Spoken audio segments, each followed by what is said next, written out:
The screen is black for a moment, then fades in on a woman, Maya, in her early 30s. She's in a beautifully lit workshop surrounded by slabs of wood and elegant, minimalist furniture in various stages of completion.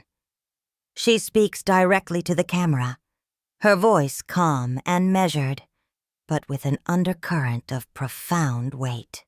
For my 30th birthday, my family threw me a surprise party. The centerpiece was a custom-commissioned sculpture they presented as a gift, a family tree. Every branch was shown as thick and flourishing, except for mine. Mine was depicted as a gnarled, broken twig, snapped clean in half. So I smiled, thanked them for the art, and then walked over to the grand fireplace. I took the ornate, hand-carved puzzle box I'd spent 6 months making for them, the one containing the deeds to their dream home and the keys to their financial freedom, and I placed it gently inside. I didn't set it on fire. I just left it there. An hour later, after the party guests had left, my sister finally figured out what the box was, and the screaming began. I wish I could say it was a shock, but honestly, it felt less like a betrayal and more like a diagnosis I'd been avoiding for 30 years. I stood there in my parents' ostentatiously decorated living room, staring at this bronze monstrosity they called a gift. My older sister, Chloe, was beaming, her influencer-perfect smile plastered on her face as she gestured toward it. "Do you get it, Maya?" she said, her voice dripping with the kind of condescending sweetness she'd perfected since we were kids. "It's a metaphor. We're all so rooted and strong, and you're our little sapling, still finding your way." Some of the party guests, mostly friends of my parents who measured worth in zip codes and country club memberships, offered polite, pitying applause. My younger brother, Leo, just gave a helpless shrug from across the room, already halfway into a bottle of champagne I knew he couldn't afford. He mouthed, "It's just a joke." My parents, of course, were the architects of this whole performance.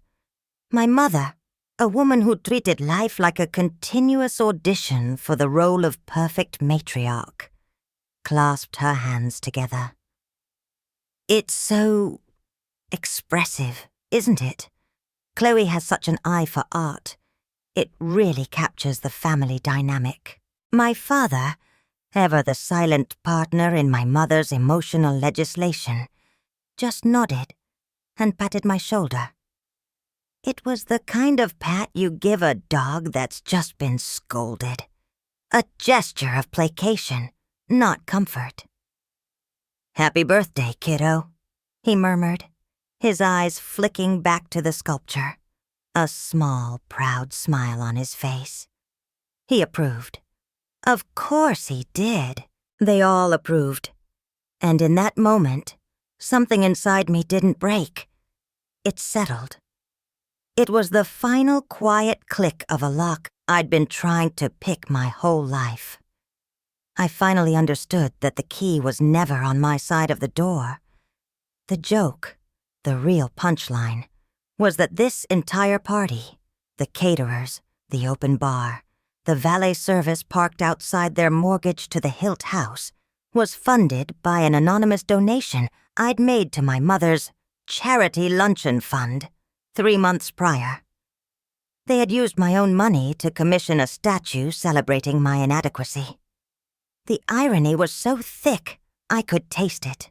I had spent my entire life being the family ghostwriter.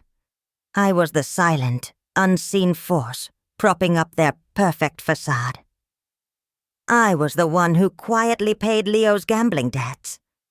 I was the one who anonymously invested in Chloe's failing lifestyle blog, turning it from a hobby into something that looked, at least from the outside, like a viable business. I was the one who funneled money through a dozen shell corporations to make my parents' mortgage payments when they overextended themselves. Again, all this time, I thought that if I just gave enough, if I just built enough, if I just was enough, they would finally see me. Not the little sapling, the weird, quiet girl who preferred sawdust to shopping sprees, but the woman who had single-handedly built a nationally recognized bespoke furniture empire from a dusty garage. I smiled. It was a genuine smile, for the first time all night. It was the smile of someone who had just been handed a get-out-of-jail-free card. "Thank you," I said, my voice clear and steady. "It's unforgettable. I have something for you all, too. Let me go get it." No one tried to stop me as I walked upstairs to the guest room, where my bag was. Inside, nestled between layers of soft felt, was the box. It was my masterpiece, carved from a single piece of rare 1,000-year-old bog oak, inlaid with mother-of-pearl and silver. It was a puzzle box, its opening mechanism a secret sequence of movements known only to me. It had taken me over 800 hours to craft. It was my heart, my skill, my love, made tangible. Inside, it held everything they ever wanted. And now, it held everything they were about to lose. I walked back down the stairs, holding the box. The party was in full swing, my family holding court around their new favorite piece of art. Chloe was taking a selfie with the broken twig, a pout on her lips, probably for a future post captioned, "Sometimes you have to love the difficult ones the most. Act family's everything." Perfect. I didn't say a word.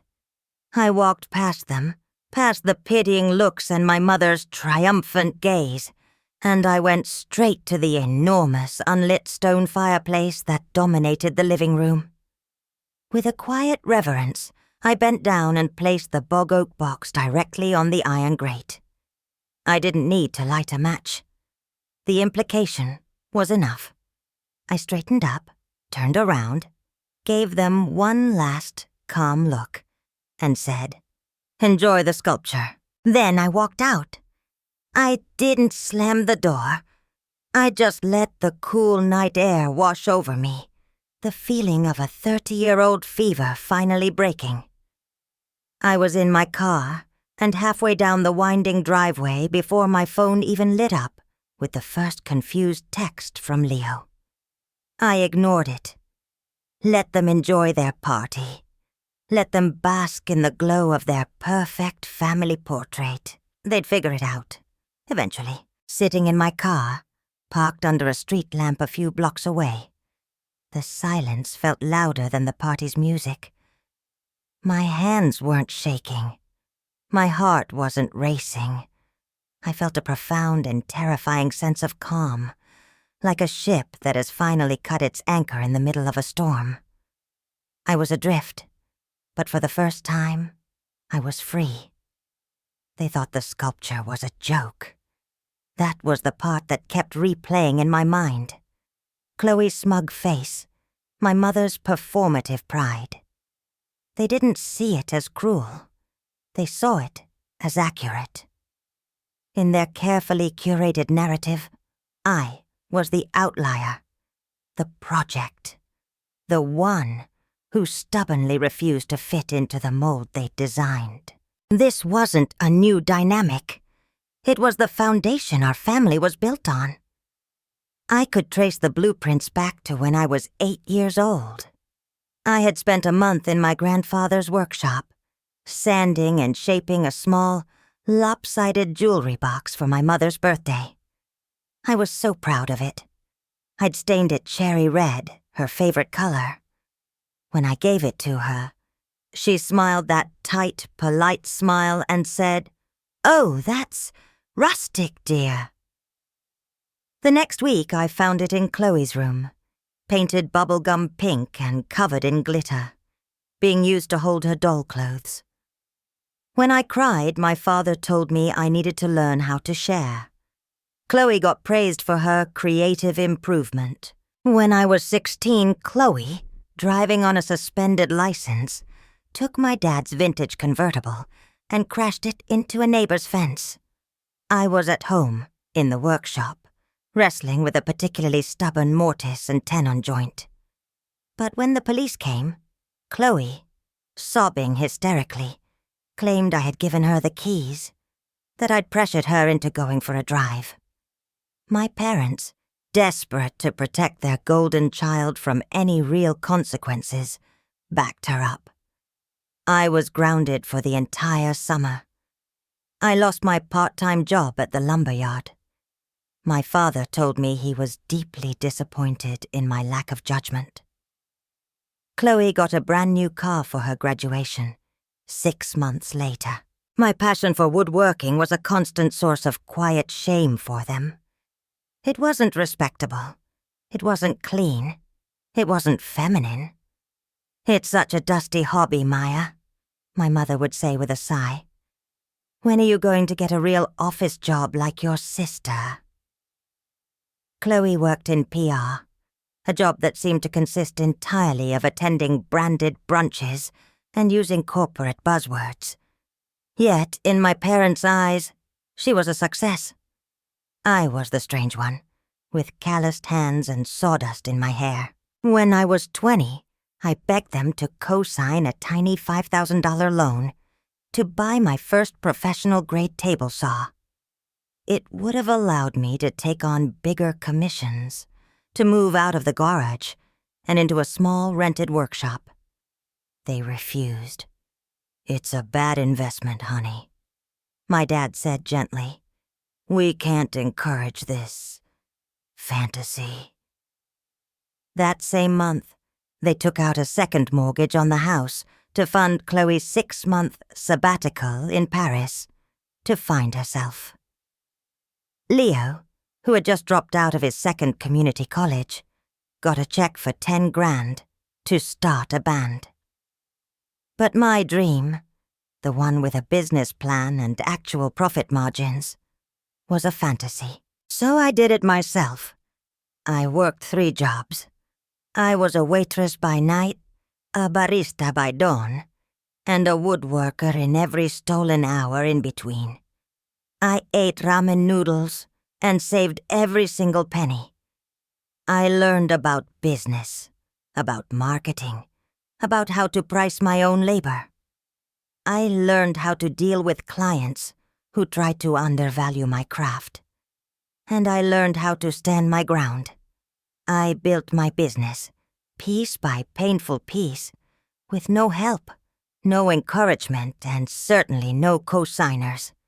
And I never told them a thing. When I landed my first major contract, outfitting a boutique hotel in downtown Chicago, I didn't tell them. When a feature about my work appeared in a small design magazine, I didn't send them the link. When I finally paid off all my student loans and business debt in one lump sum, the only person I celebrated with was myself. Sharing my success with them felt dangerous. I knew instinctively that they wouldn't celebrate it. They would absorb it. They would find a way to take credit for it. We always knew she had it in her. We just pushed her to be independent. Or diminish it. "Oh, that little furniture thing she does. How nice." So I stayed quiet. But I watched. I watched as Chloe's blog posts became more and more desperate for sponsors.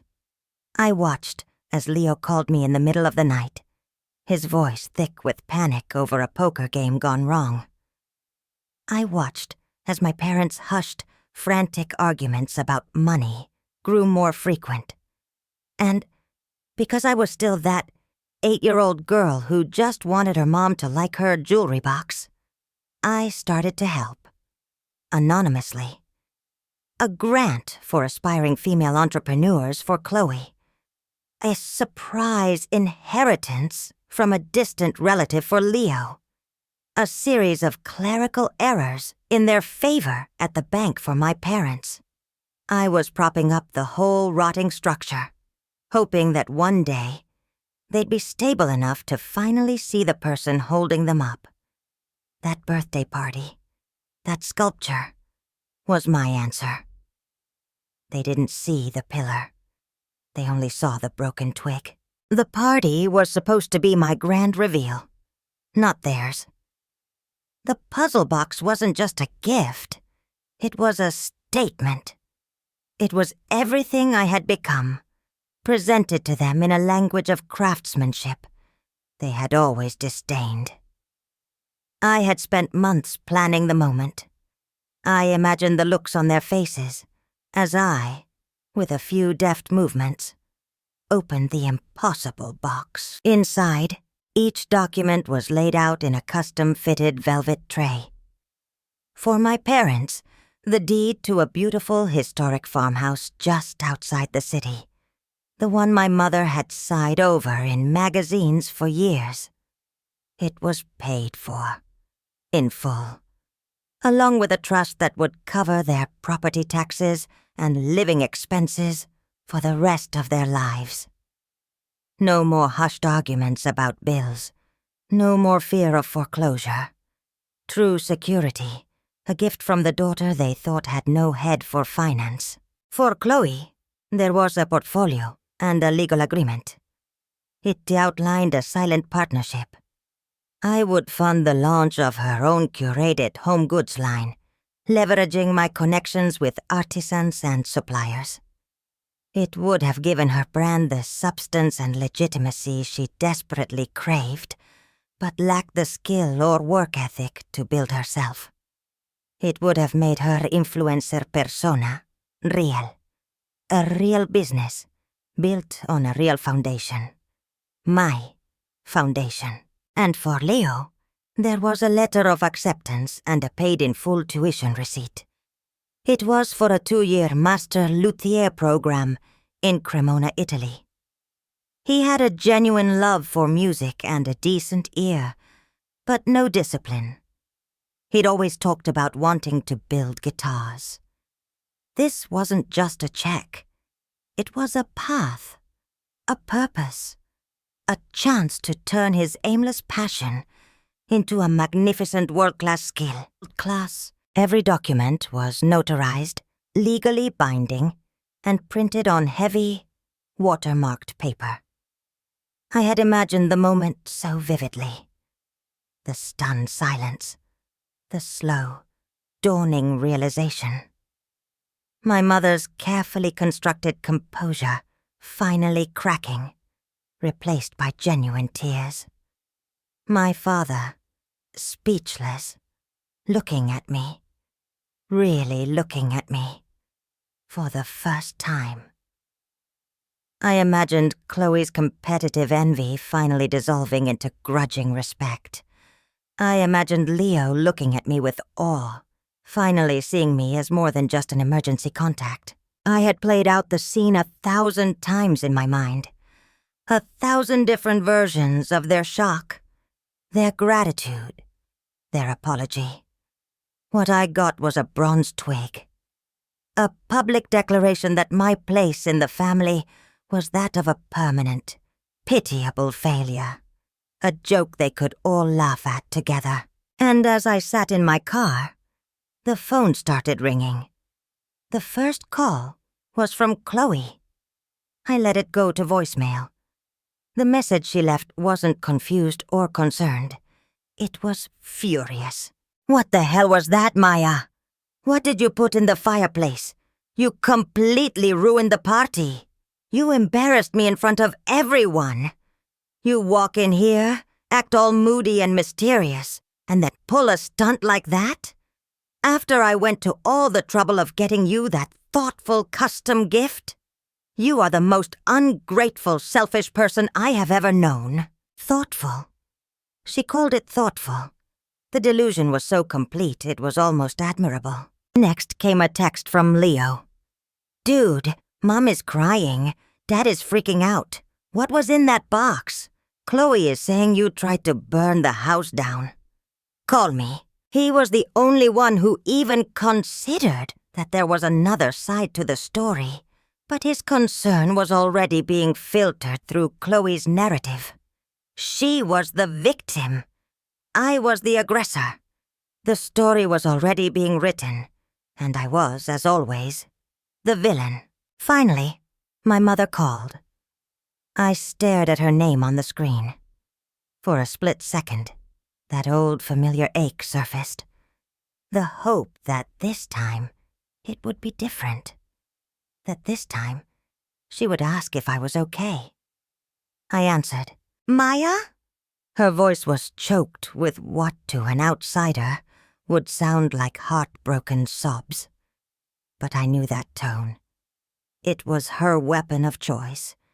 It was the sound of pure, uncut, emotional manipulation. How could you? How could you do this to us? On your birthday, we threw you a beautiful party. We welcomed you into our home, and you tried to destroy it. You scared everyone. You humiliated your sister. I waited for her to ask. To ask about the box, to ask why I was so quiet, to ask why I left. She never did. "It wasn't a box," I said, my voice as cold and hard as polished granite. "It was your new house. It was Chloe's new company. It was Leo's future. It was everything you ever wanted, bought and paid for by the little sapling you find so amusing." There was a dead silence on the other end of the line. For a full 10 seconds, the only sound was a sharp, ragged breathing. She hadn't been crying. She had been performing. "You're lying," she finally whispered, but the conviction was gone. The gears were turning. The calculation was happening. "Go look," I said. "Go open the fireplace. The box is made of bog oak. It's dense. It won't have burned through yet. Go and see what your joke cost you." I hung up the phone. I didn't feel triumphant. I didn't feel vindicated. I just felt empty. The 30-year-old battle was over, and there were no winners. I put the car in drive and pulled away from the curb, not looking back. The fire was their problem now. The fallout was faster and more vicious than I could have imagined.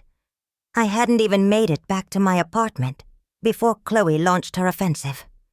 She was a master of shaping narratives, and she moved with the ruthless efficiency of a seasoned propagandist.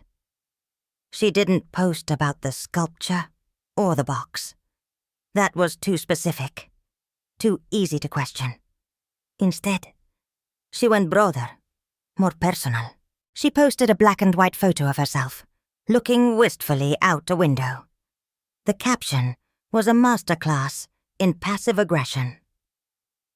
"Tonight was a painful reminder that you can give someone your whole heart, but you can't heal their inner demons. Sending love to those who struggle with gratitude and lash out at the people who love them most. Family is complicated, but we never give up hope. Mental health awareness. Tough love." It was brilliant. It framed me as mentally unstable, her as the long-suffering saintly sister. The comments poured in immediately. "So sorry you're going through this, sweetie. You have the biggest heart. Some people are just black holes of negativity. You need to protect your energy. Sending you so many hugs." Within an hour, the family group chat was a war zone of her making. Aunts, uncles, cousins, people I hadn't spoken to in years, were being fed a carefully crafted story. My mother, having recovered from her shock, had apparently called everyone she knew, sobbing about my violent and terrifying breakdown. She claimed I'd had a psychotic episode, screamed at everyone, and thrown a precious family heirloom into the fire in a fit of rage. Leo sent me a barrage of screenshots. My Aunt Carol wrote, "That poor girl. I always knew Maya was a bit off. So sensitive." My Uncle Mark, "Money can't buy class. Chloe is all class." Then came the direct message from Chloe herself. It wasn't a text. It was an email CCing my parents. It was formal, cold, and utterly devastating. "Maya, after your disturbing and violent outburst last night, we have all agreed that it is in everyone's best interest, including your own, that we maintain our distance. Your actions were not only deeply hurtful, but also incredibly dangerous. You traumatized our guests and caused irreparable emotional damage to Mom and Dad. We have always tried to support you, despite your choices and your standoffish nature. But this was a line you cannot uncross. We strongly urge you to seek professional psychological help until you are willing to take accountability for your behavior and make a sincere, formal apology to this entire family. We do not wish to have any contact with you. This is not out of anger, but out of love and a deep concern for your well-being." The gaslighting was so profound, it was almost art. They had taken my one act of self-preservation and twisted it into a narrative of my insanity. They weren't the abusers. They were the concerned family of a troubled woman. I was the problem. I had always been the problem. For a moment, the old Maya surfaced. The one who would have buckled, apologized, and tried to fix it. The one who would have accepted their version of reality just to have a seat at the table, no matter how precarious. But that Maya was gone. She had been burned away. Not in the fireplace, but in the cold, clear light of that bronze sculpture. I didn't reply to the email. I didn't engage in the group chat. I just did two things. First, I forwarded Chloe's email, my mother's voicemails, and Leo's frantic texts to my lawyer with the simple instruction: log and save. Second, I called my publicist, a sharp, no-nonsense woman named Sarah, who I'd hired 6 months ago in preparation for the launch of a new collection. "Sarah?" I said, my voice steady. "Do you remember that feature we were discussing with Architectural Digest? The one we were planning for the fall?" "Of course," she said. "The 10-page spread on the anonymous artisan. They're chomping at the bit for you to agree to a cover shoot." "I'm ready," I said. "And I'm not going to be anonymous anymore. I want the cover. And I want to tell the whole story. Can you get them copies of some personal financial documents?" There was a pause on the other end of the line, and then Sarah let out a low whistle. "Maya," she said, her voice a mix of shock and admiration. "You've been busy. Send me everything. I think we can get this pushed to their next issue." I hung up the phone. They had their story, but I had something they'd never understood. Something more powerful than lies and manipulation. I had receipts. They thought they were in control of the narrative. They were about to find out they weren't even in the same book. The quiet before the storm lasted exactly 4 weeks. During that time, I was a ghost. I blocked my family on all social media and muted their numbers. I threw myself into my work, the familiar scent of cedar and walnut, a balm to my frayed nerves. The workshop became my sanctuary. Each piece of wood I shaped, each joint I perfected, was an act of reclaiming my own narrative. I wasn't the broken twig. I was the hand that builds. My family, meanwhile, was consolidating their story. Chloe became the poster child for dealing with a toxic family member. She wrote a viral blog post titled, "Loving from a Distance: How to Set Boundaries When a Sibling Breaks Your Heart." It was filled with vague platitudes and saccharine advice all painting her as a martyr. My parents played the role of grieving elders, telling concerned friends that I was going through something and that they were praying for her. They were so confident in their version of events. They'd been telling stories about me my whole life. Why would this time be any different? They had no idea that a magazine with a circulation of millions was about to publish a story of its own. The day the Architectural Digest issue hit the newsstands, I was in my workshop, putting the finishing touches on a massive dining table made from a single slab of reclaimed California redwood. My phone started vibrating on the workbench and didn't stop for the next 48 hours. The cover was a stunning photograph. It was me, standing in my sun-drenched workshop, my hand resting on a sleek, almost sculptural rocking chair. I wasn't smiling a wide fake smile. I looked calm, focused and strong. The headline read, "Maya Vance, the master craftsman who built an empire in secret, and the family she left behind." The article was devastatingly thorough. It wasn't an attack. It was just the truth, laid out in meticulous, undeniable detail. Sarah had done her job perfectly. It started with my work. Glowing reviews from critics, photos of my pieces in celebrity homes, the story of my company's quiet, meteoric rise. My net worth was estimated, conservatively, in the high 8 figures. Then it pivoted. It detailed the anonymous donations, the grants, the paid-off debts, the shell corporations. It included scanned, watermarked copies of the documents that had been in the puzzle box, the deed to the farmhouse, the business plan for Chloe's brand, the acceptance letter for Leo's luthier program.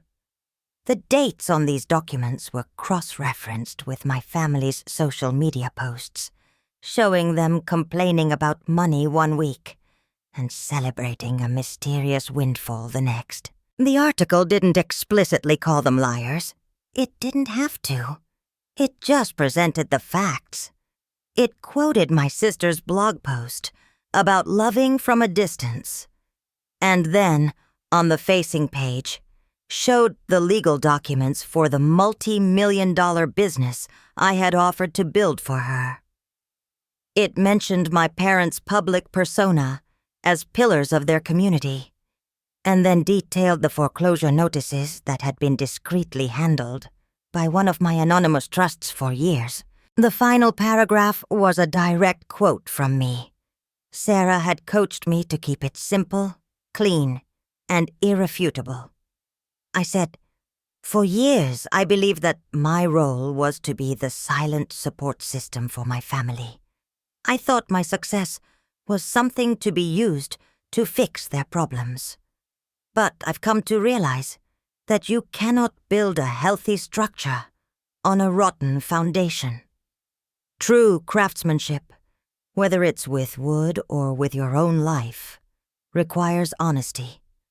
It requires seeing things for what they are, not what you wish them to be. I chose to walk away not to destroy them, but to finally build something for myself." The first call was from a number I didn't recognize. It was a journalist from the New York Times. Then Forbes. Then a producer from a major morning show. My quiet life was over. The calls from my family started about an hour later. They were no longer angry. They were panicked. Chloe's voicemail was a hysterical whisper. "You have to make them take it down, Maya. You have to tell them it's a lie. My sponsors are calling me. They're dropping my contracts. You've ruined me." Leo sent a one-word text. "Why?" My father, for the first time in my life, sent me an email. It was short and pathetic. "Your mother is in pieces. I don't understand why you would air our private business like this. This isn't who we raised you to be." They still didn't get it. They weren't angry that they had mistreated me. They were angry that they had been caught. Their private narrative had been breached, and the public was now the judge and jury. The comments on Chloe's tough love blog post started to turn. People posted links to the AD article. "Is this the sister you're talking about?" one person wrote. "The one who tried to give you a multi-million-dollar company?" Someone else dug up an old Instagram post from my mother, showing off the bronze sculpture. "So this is the thoughtful gift you gave the woman who was secretly paying your mortgage? The broken branch?" They thought they had built an impenetrable fortress of lies. But I was a woodworker. I knew that even the most imposing facade is nothing without structural integrity. And their foundation was rotten to the core. With one quiet, well-placed push, the entire thing was coming down. You would think that public exposure on that scale would induce some level of self-reflection. You would be wrong. For my family, being caught wasn't a catalyst for change. It was a signal to double down, to fight dirtier.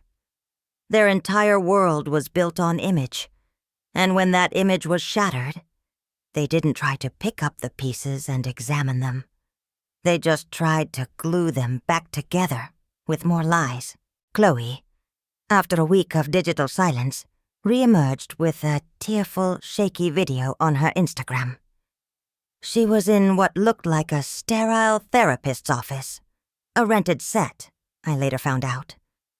She didn't deny the facts in the article. Instead, she reframed them. "Yes," she said, dabbing at a perfectly dry eye. "My sister is very successful, and we are all so proud of her. But her success has changed her. It's come at a great cost to her mental health. The money she offered, it wasn't a gift. It was a tool of control. She wanted to own us, to make us dependent on her. When we tried to maintain our independence, to show her love that wasn't about money, like with the family sculpture, she saw it as a rejection. She had a breakdown. This article," she shook her head sadly, "this is just another symptom of her illness. She's rewriting history to fit a narrative where she is the victim. All we can do is pray for her healing." It was, I had to admit, a brilliant pivot. She was now the victim of a wealthy, manipulative, mentally unstable sibling. A few of her most loyal followers bought it. But for most people, the stench of desperation was too strong. The financial documents published in the magazine had dates. They proved I had been supporting them for years before my breakdown. The lie was too little, too late. Her comment section became a brutal civil war. Her follower count, which had been her life's blood, began to plummet. My parents attempted a more subtle approach. They enlisted flying monkeys. My Aunt Carol called me, her voice oozing with feigned concern. "Maya, dear," she began, "your mother is beside herself. She just loves you so much. I think this has all been a terrible misunderstanding. That article, it's so tacky to air dirty laundry like that. You know your family loves you. Why would you hurt them this way? Did they tell you what was in the box, Aunt Carol?" I asked, my voice flat. "Well, no, not exactly. Just that it was something sentimental, and you destroyed it." "It was the deed to a house that would have kept them out of bankruptcy," I said. "Ask them about the foreclosure notice they received last Tuesday. The one I didn't stop this time." There was a stunned silence. I didn't wait for a reply. I just hung up. The most painful communication came from Leo. He didn't attack me. He pleaded. He showed up at my workshop, unannounced, for the first time in his life. He looked terrible, He'd lost weight, and his usual charming swagger was gone, replaced by a raw, haunted look. "They're falling apart, Maya," he said, his voice cracking. He wouldn't look at the beautiful, finished furniture around us.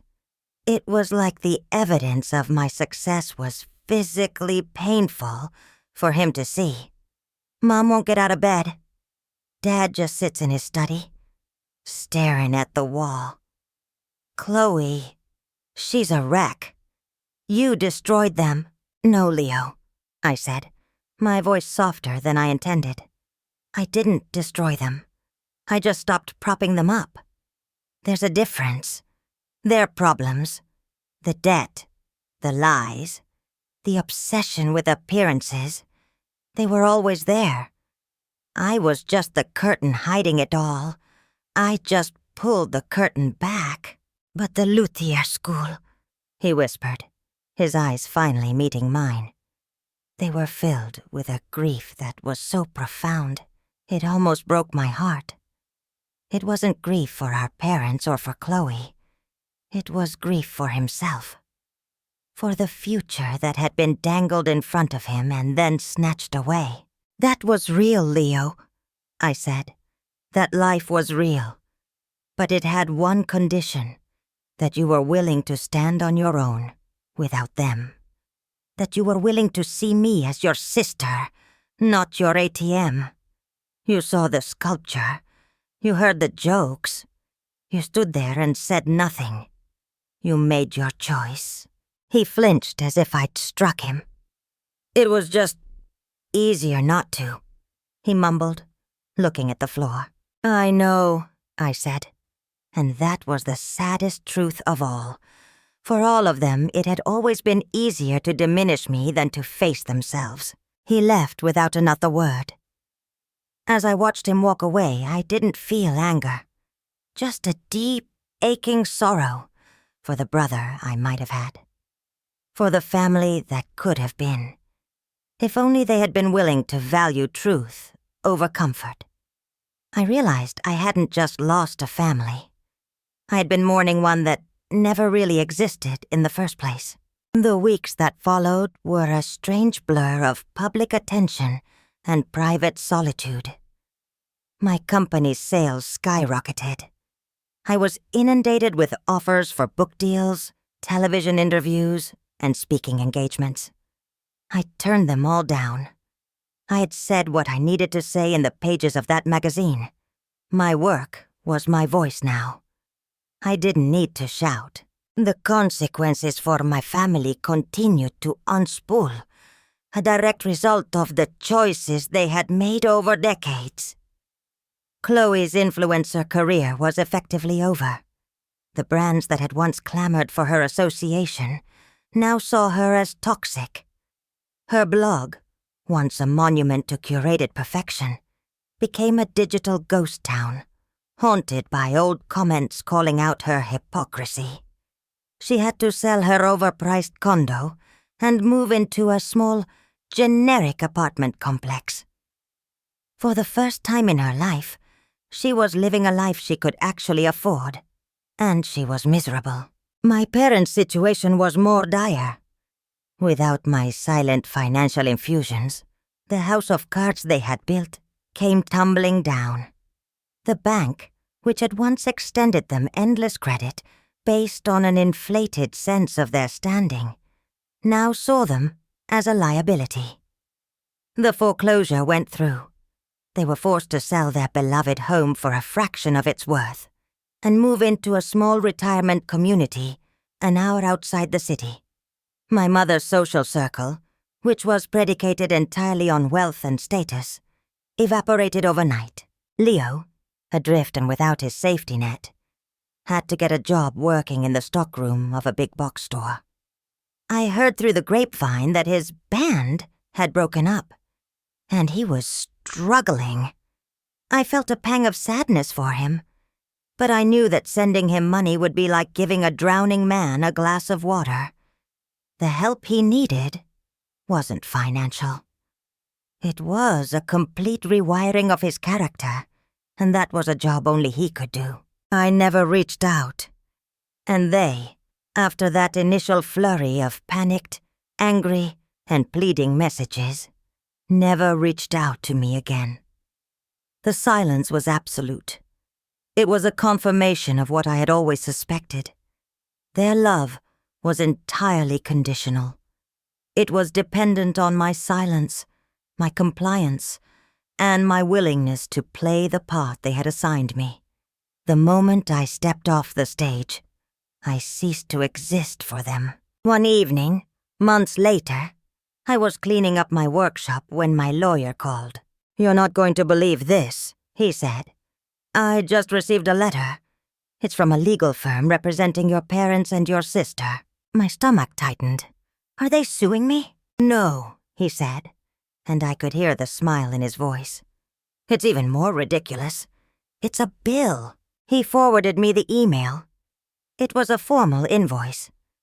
They had itemized the cost of my upbringing: food, shelter, clothing, private school tuition, and, I kid you not, an estimated cost for emotional labor. At the bottom, they had included a charge for the custom bronze sculpture, listing its value at an absurdly inflated price. They were billing me for my own childhood and the very gift that had started this whole thing.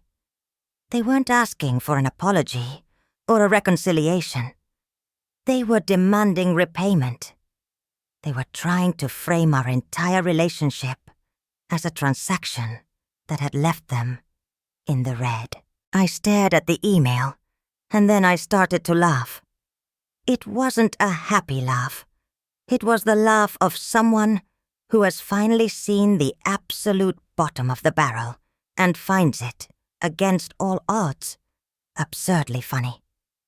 They were so trapped in their transactional worldview that they couldn't even comprehend a relationship based on anything else.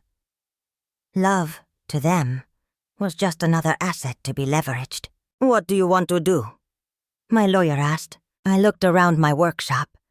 I saw the table I was building for a family in Colorado, the cradle I was finishing for a friend's first baby, the chair that had been on the cover of the magazine. I was surrounded by things I had built with my own hands, things that brought beauty and function and joy into the world. I was a creator. They were accountants of misery. "Send them a reply," I said. "One sentence. What should it say? Consider the box in the fireplace as payment in full. It's been 2 years. The silence from my family has remained unbroken. I don't check their social media. I don't ask mutual acquaintances for updates. Their story is no longer my story. I have been meticulously, painstakingly carving out a new one for myself. My business has grown beyond my wildest dreams, but I've intentionally kept my workshop small. I've resisted the urge to scale up, to mass produce. The value in my work has never been about volume. It's been about intention. I've started a foundation that provides scholarships and tools to young women and girls in the trades, particularly those from unsupportive backgrounds. I named it the Sapling Fund. It felt right to take their insult and turn it into something that helps others grow. The most profound change, however, has been internal. The gaping hole that used to be filled with a desperate craving for their approval has slowly, quietly, healed over. It's not a scar. It feels more like a beautifully executed dovetail joint, a place where 2 separate pieces of my life, the before and the after, have come together to form something stronger than they were apart. I've built a new kind of family.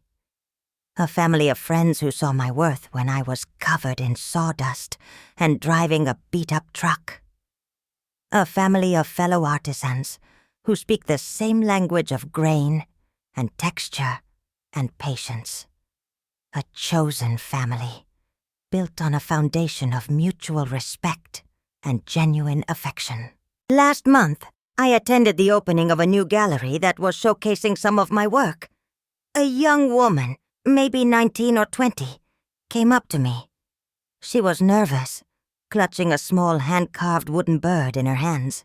"Are you my Avance?" she asked, her eyes wide. I smiled. "I am." She held out the bird. I made this for you. I read that article about you a couple of years ago. I was in high school, and my parents were forcing me to apply to law school. They told me my art was a waste of time. Your story, it made me realize that I wasn't the problem. So I applied to art school instead. I got a scholarship. From your fund, actually. I wanted to say thank you. You showed me that it's okay to choose yourself. I took the small wooden bird from her. It was simple, a little rough around the edges, but it was filled with so much heart. It was more beautiful and more valuable to me than any bronze sculpture could ever be. I couldn't speak for a moment.